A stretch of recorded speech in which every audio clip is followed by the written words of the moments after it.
Hey, it's Brandon Stiles, and today we are talking about the 4 P's of marketing. So, the 4 P's of marketing are a kind of a foundation for learning how to promote or build your product or service. A lot of people will say that good marketing is having the right product at the right place at the right time for the right market.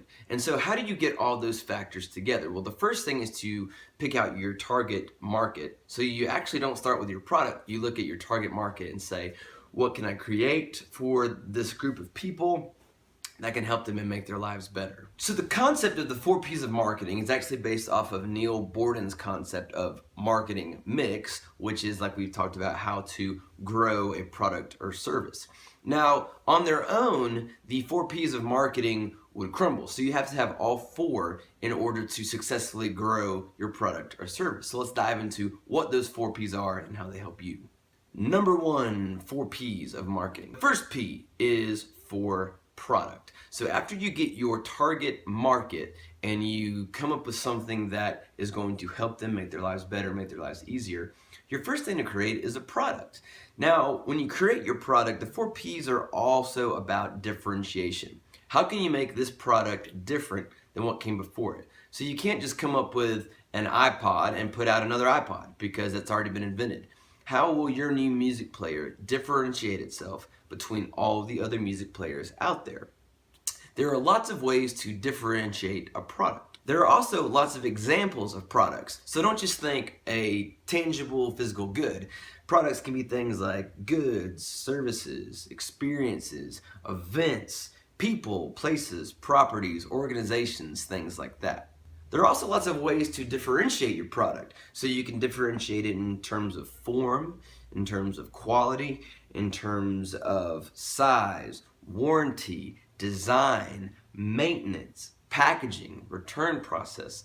So all these are different ways you can differentiate your product or service. The biggest thing to take away from this is that you start after your target market with the product and you differentiate that from all the other competitive products in your niche. So that's your first P of marketing, is product.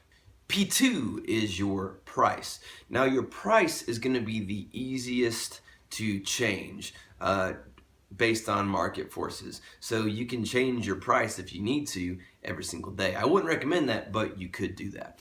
Now, pricing doesn't just include how much your product or service is. Pricing includes things like discount or promo code, payment plans, discounts, credit, all that kind of thing that determines how your consumer can pay for the product. Also, do you price it low or do you price it high?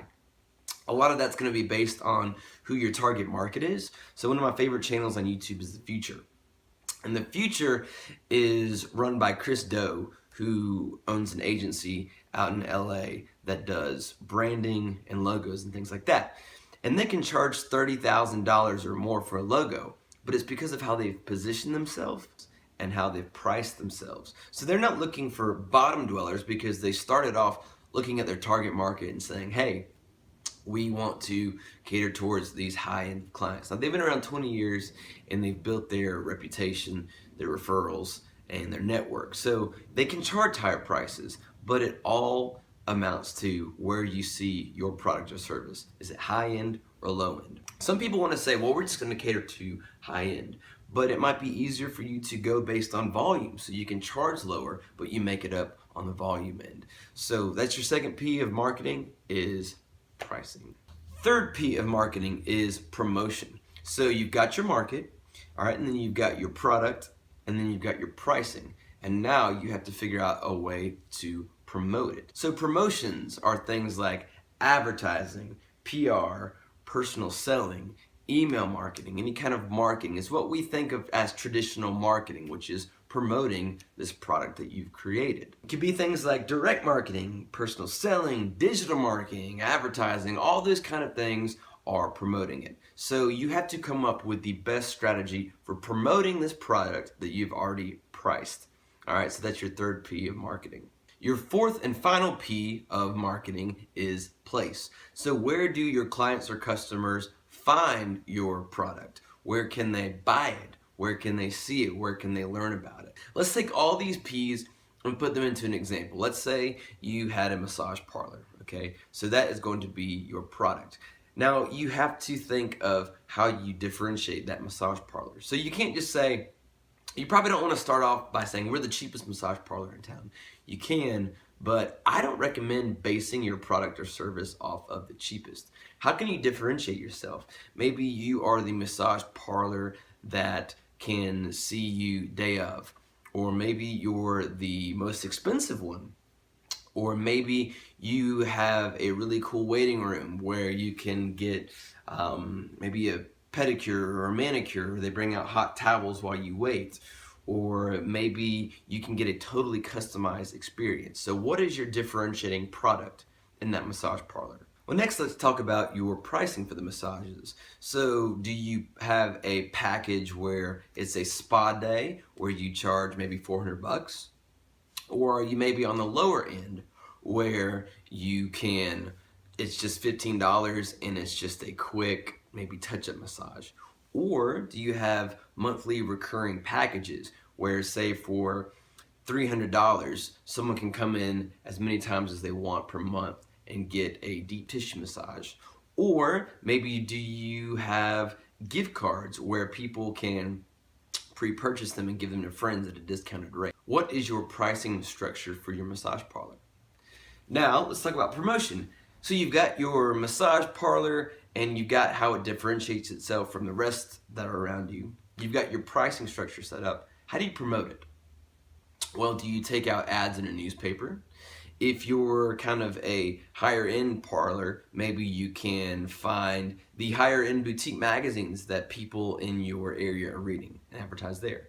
Is it more cost effective to advertise on TV or on Facebook? Or can you even get interviewed from local news sources around and promote yourself that way? How do you bring about awareness of your massage parlor? Finally, place. Where do you have your massage parlor to give you the best chance to succeed with your target market? Let's say you wanted to target high-end clients. Well, you probably wouldn't open it in like a shady strip center, right? You would want to go into a rich, wealthy downtown area that could pay your prices and that could spread the word to their friends. So maybe you want to spend and invest the money to buy in a really high traffic area near some luxury car dealerships or near to some high-end retail stores. And that way you can catch consumers going in there to come to your parlor, which might be on the higher end side. Or maybe it's like a mobile parlor. So maybe you're in the middle with your pricing and you want to go to other people's houses. So there's kind of a differentiator, is that it's convenient and you can price a little bit lower, but you go to their houses and maybe you can differentiate yourself in that. So those are the 4 P's of marketing and how it could apply to a massage parlor. Take this with any business. Again, figure out and start with your target audience and figure out the product, how it differentiates itself from the others, the pricing and how it's set up to compete with that target market, the promotion, what kind of avenues and marketing avenues, traditional marketing avenues you can take to make people aware, and then the place. Where can consumers find you? Where can people purchase from you? Online, brick and mortar store, things like that. Hope that helped. I'm Brandon Stiles. I'm a digital marketer in Atlanta, and we'll see you guys next time. Don't forget to subscribe to the channel below, by the way. I want to send out all these tips and help you guys grow your business. Thanks a lot.